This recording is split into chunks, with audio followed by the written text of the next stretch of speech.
about the health insurance and all those things? Do we get some benefit? I think work on a work visa, you don't have your Medicare. So here you have a Medicare card, basically. So that is like a government health card. If you have your Medicare card, there is something called as bulk billing. So if there are your GPs, like your general physicians, or you have to take certain X-rays, you have to have certain eye checkups done, everything's covered by the government for free for Oh, okay. certain practices. But as far as my knowledge goes, it is not applicable for work visa. Hmm. Okay.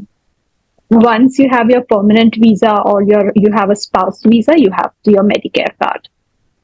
Oh, okay. Okay. Understood. Yes, And but you still have your private health insurances. Yep. okay, private health insurance.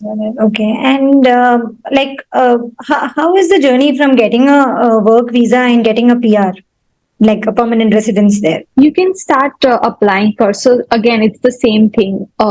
They just want you to have certain points ready, your minimum points. Okay. Once that is done, you can start applying for your PR.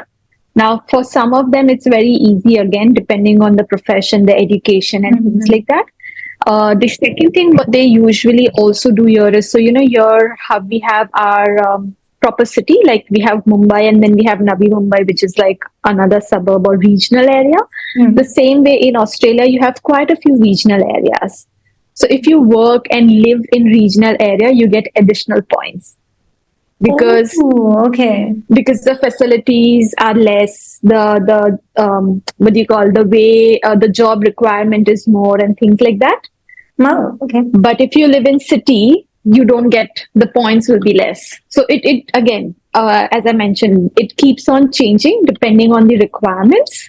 Okay. So this is how, if even if you're having your work visa, you can simultaneously start the process of your permanent visa, but you just need to have those checklists, like, yeah, okay, you've got that score, you've got those points. And they are opening up now because, see, one thing to know and understand is Australia is very much dependent on immigration.